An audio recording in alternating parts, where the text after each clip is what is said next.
जिसके खिलाफ आर्मी ने तो फाइल बंद कर दी, पर सुमन तिवारी आज तक केस लड़ रही है क्योंकि उसकी नजर में देवराज मल्होत्रा गुनहगार है।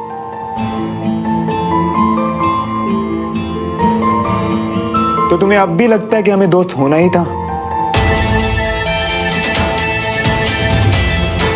मुझे भी ये अभी एक्चुअली कल पता चला कि ये केस तुम लड़ रहे हो।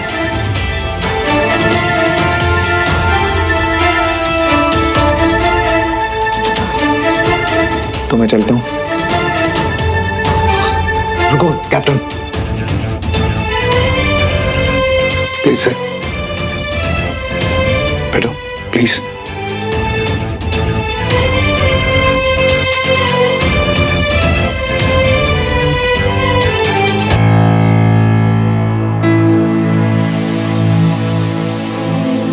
श्रवण, तुम एक फौजी हो और तुम्हारी ड्यूटी है देश के लिए काम करना, और मैं एक वकील हूं, मेरी ड्यूटी है केसेस लड़ना, और उसमें मैं पूरी मेहनत करूंगा।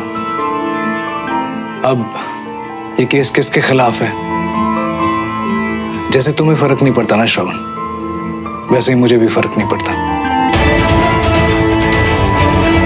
केस में क्या फैसला होगा श्रवण मुझे नहीं पता, लेकिन मेरे दोस्त के लिए मेरे दिल में सिंपैथी जरूर है। और आखिर में श्रवण, मैं बस इतना ही कहूंगा, अगर सब कुछ जानने के बावजूद भी तुम्हें मेरे केस लड़ने से प्रॉब्लम नहीं है ना, तो यार ये दोस्ती मत तोड़ो। तुम्हारा पता नहीं श्रवण, लेकिन मुझे जिंदगी भर अफसोस होगा कि कोई मिला था बहुत अच्छा इंसान जिसका मैं दोस्त नहीं बन पाया।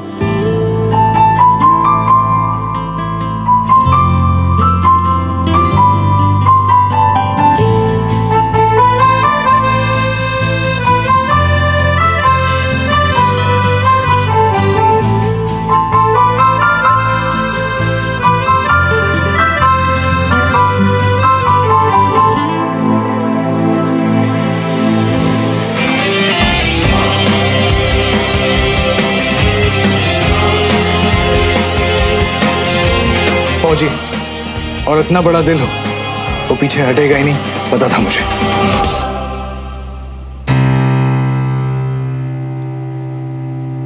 ये तुम्हारी यूनिफॉर्म में ब्लड कैसा? ये ओके?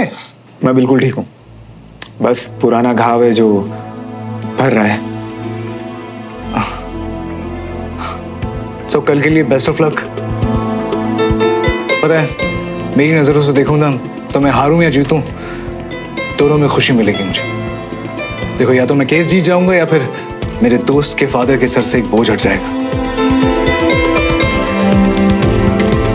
हाँ, तो फिर कल मिलते हैं केस के बाद, लेकिन एक दोस्त की तरह, ओके? और एक अच्छे दोस्त की तरह जीतने वाला हारने वाले का हौसला बढ़ाएगा। मंजूर? मंजूर।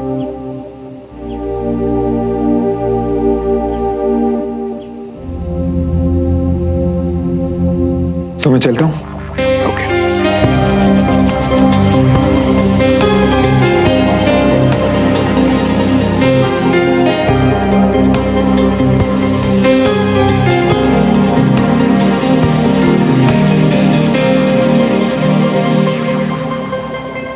उसे तुझसे आके बात करने की क्या जरूरत थी? और ये श्रवण विक्रम का दोस्त कब से हो गया? पता नहीं कैसे बार बार तेरी लाइफ में वापस आ जाता है। सुमन, पिछली बार जो हुआ था मैंने देखा, कितनी मुश्किल से कैसे तूने अपने आप को संभाला था। बाकी सबको याद हो ना हो, मुझे सब याद है।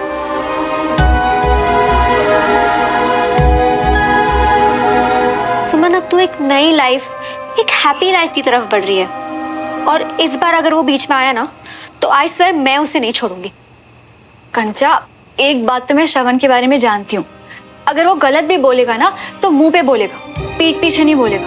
बस इन बातों से जो गलत फहमियां हो जाती है उनसे डरती हूँ। किसे? विक्रम को? विक्रम ने बहुत कुछ किया है हमारे लिए, पापा के केस के लिए।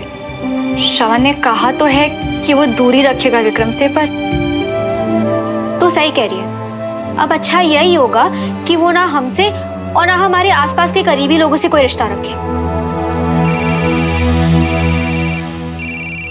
चल इसे उठा के स्पीकर पे डाल। हेलो, अब कैसा फील कर रही हो? मैं ठीक हूँ, तुम कैसे हो? सुमन, वो बात ये है कि मुझे तुम्हारे फादर के केस के बारे में तुम्हें कुछ इम्पोर्टेंट बात बतानी थी। हाँ बोलो। एक्चुअली सुमन, देवराज मल्होत्रा का बेटा कैप्टन श्रवण मल्होत्रा मेरा दोस्त है।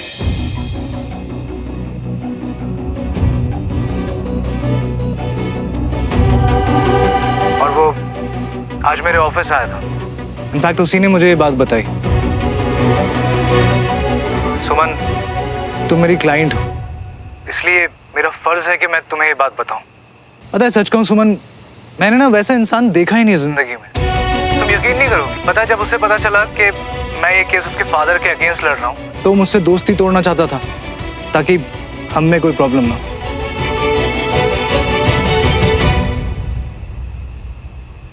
मतलब वो बर्थडे गिफ्ट भी लेके आया था मेरे लिए, पर मैंने उसे जाने नहीं दिया। पता है, ऐसे लोग ना बहुत मुश्किल से मिलते हैं लाइफ में, तो अगर मिले ना तो उन्हें रोक लेना चाहिए।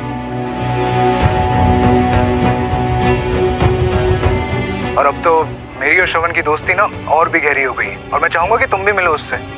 देखो सुमन, फादर ने जो कुछ भी किया हो, मगर ये सही बनता है।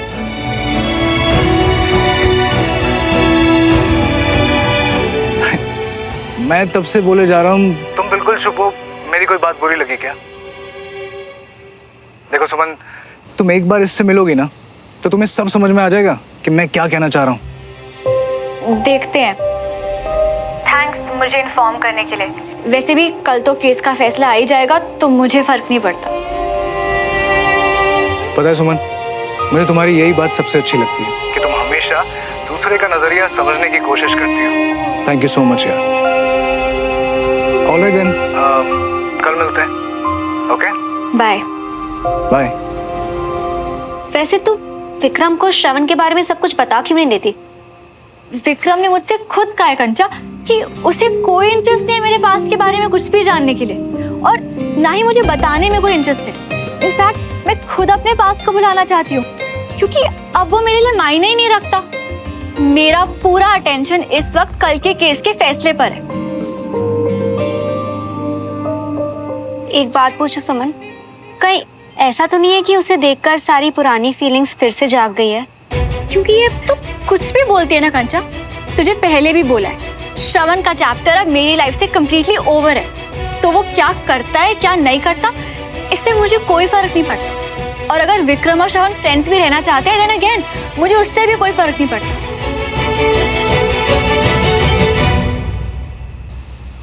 पर अब ऐसे अचानक क्या हुआ मम्मा? कल तो वर्डिक्ट है, पापा को तो आना पड़ेगा ना। पुत्र, उससे चक्कर में उन्होंने 2 दिन से कुछ खाया ही नहीं। घबराहट इतनी बढ़ गई थी, डॉक्टर को बुलाया तो डॉक्टर ने कहा कि पैनिक अटैक है। अभी सफर करने को तो बिल्कुल ही मना किया है। तो ना वकील अंकल से बात कर, कोई और डेट दे दे भाई, कोई और डेट दे दे तो मैं किसी खराब है इनकी। हाँ जी मम्मा, आप बस अपना और पापा का ध्यान रखिए। इस वक्त हम सबको बहुत स्ट्रॉन्ग रहना है। सही कह रहा है तू, हम है स्ट्रॉन्ग। देखना, इस सब से भी बाहर हम निकल ही आएंगे, तू फिक्र ना कर। हाँ जी मम्मा। और मम्मा, आप पापा को कहना कि वो बिल्कुल चिंता नहीं करेंगे। मैं यार लगा हुआ हूँ, वो बिल्कुल फिक्र नहीं करेंगे मम्मा। रखता हूँ मम्मा।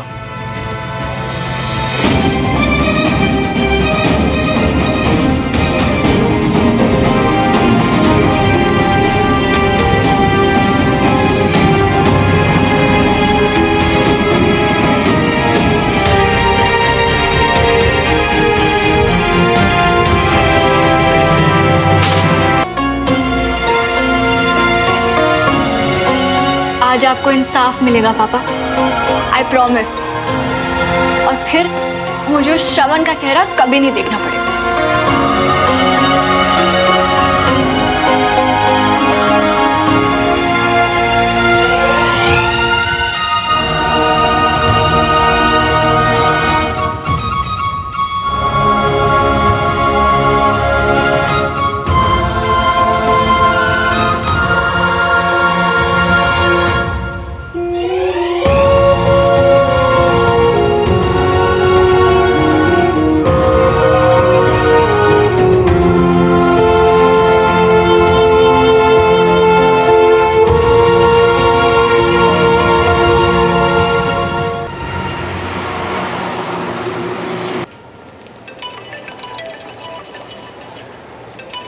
Excuse me. हाँ सुमन, मैं कोर्ट रूम में एंटी रूम में हूँ। तुम कहाँ पर हो? हाँ बाहर ही हूँ, आ रही हूँ। All right.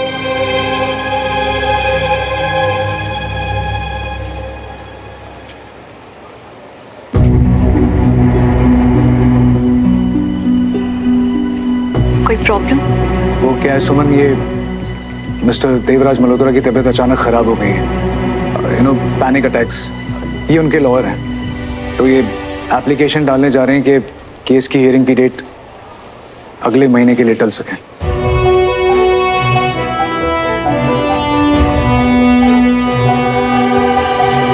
सब झूठ। मैं जानती हूँ इन मल्होत्रास को। डेट आगे बढ़वा के लास्ट मिनट में जरूर कोई गड़बड़ करेंगे और मैं। मैम, मजिस्ट्रेट साहब जानना चाहते हैं कि अगर आपको डेट्स बढ़ाने में कोई प्रॉब्लम ना हो तो। आई एम सॉरी, पर मुझे बहुत बड़ी प्रॉब्लम है। ये केस ऑलरेडी इतना डिले हो चुका है विक्रम, अब बस और नहीं। पर सुमन, ऐसा भी तो हो सकता है कि वाकई में मल्होत्रा की तबीयत खराब हो। ऐसा सोचना मेरे लॉयर का है या श्रवण मल्होत्रा के दोस्त का?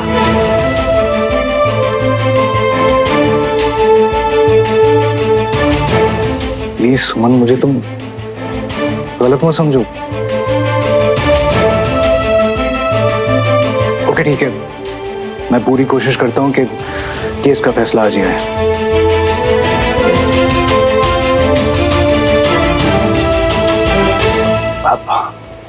ये हमारी एप्लीकेशन है, इस पे साइन कर दो।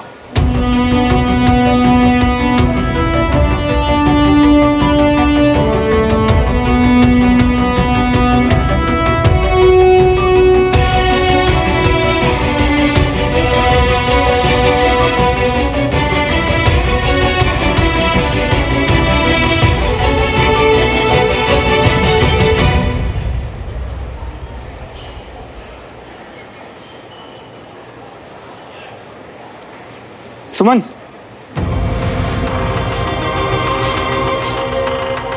मेरे पापा की तबीयत सच में खराब है सुमन। और जो लोग थोड़े से पैसों के लिए क्राइम कर सकते हैं, उनके लिए एक झूठा मेडिकल सर्टिफिकेट अरेंज करवाना कितना मुश्किल हो सकता है।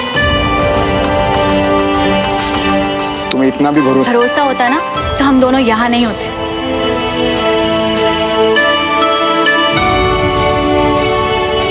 मैम, जज साहब ने दूसरी पार्टी की रिक्वेस्ट कैंसिल कर दी है। वो डिसीजन ले चुके हैं। 2 बजे फैसला सुना दिया जाएगा। फैसला विक्रम सर आके आपको बता देंगे। Thank you.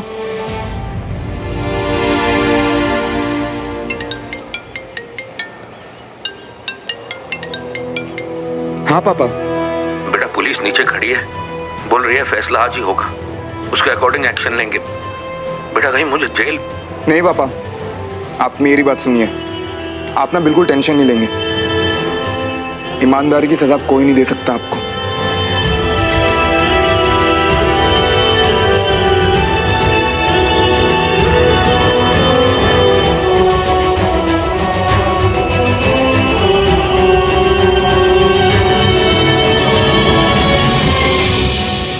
एक बेटे के नाते तुम इस वक्त कितना हेल्पलेस महसूस कर रहे होगे, मैं समझ सकती हूँ श्रवण। पर अगर न्याय मिलने में देर हो जाए ना, तो उसका मिलना ना मिलना एक बराबर होता है।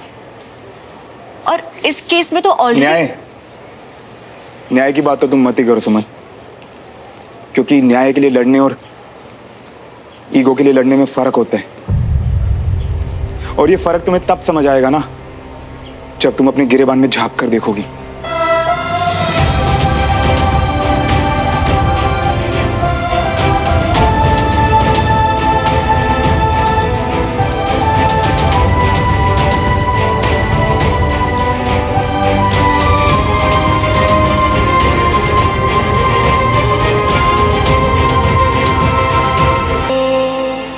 भ्रष्ट देवराज मल्होत्रा ने लालच में आके नकली वेस्ट जैकेट में बनाई होती तो मेरा बेटा आज जिंदा होता।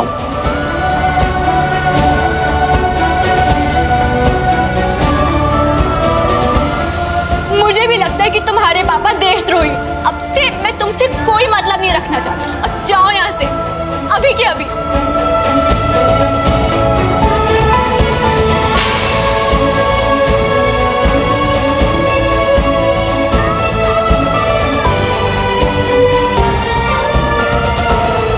मेरे पापा के बारे में इतना गलत कैसे सोच सकती हो? प्लीज ऐसे मत बोलो, बस एक बार ना। मुझे भी लगता है कि तुम्हारे पापा देशद्रोही। अब से मैं तुमसे कोई मतलब नहीं रखना चाहती। अब जाओ यहाँ से। तुमने इतनी मेहनत जो की है, वेल डन कैडेट।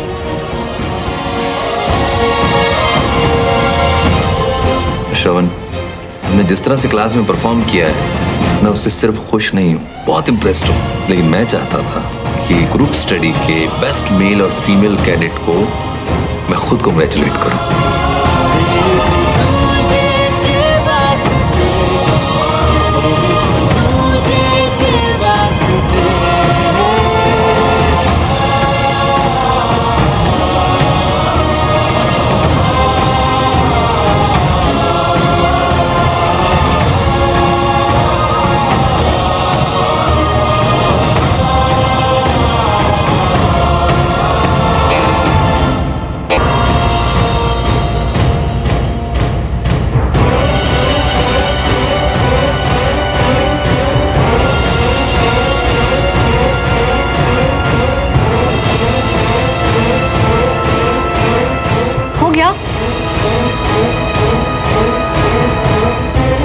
अब प्लीज जल्दी से गुड न्यूज दो।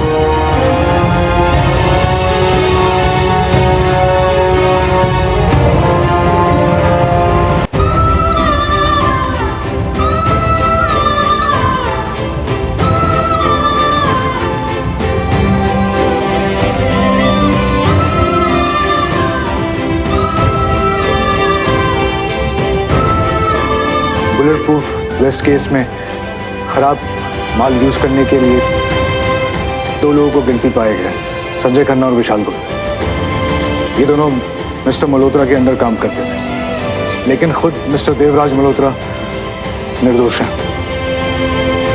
उन पे सिर्फ लापरवाही का केस बनता है, लेकिन वो पहले ही 3 साल की सजा जेल में काट चुके हैं। तो मुझे कोर्ट क्लर्क से पेपर लेने हैं, तो मैं आता हूँ। क्या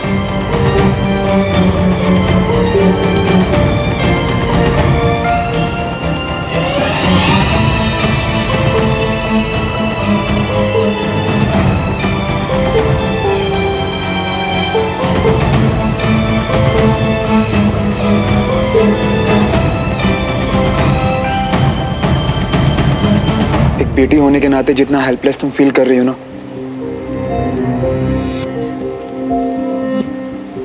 वो मैं बहुत अच्छे से समझ सकता हूँ सुमन।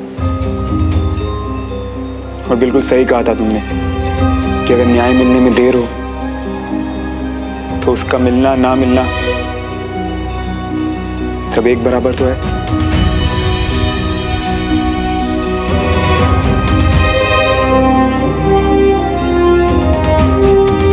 मेरे पापा देशद्रोही नहीं थे, वो बेगुनाह थे सुमन। फिर भी जितना वक्त उन्हें न्याय मिलने में लगा ना, वो वक्त उनके लिए सजा से कम नहीं था। खुद सोचो ना, इतना वक्त क्यों लगा उन्हें न्याय मिलने में?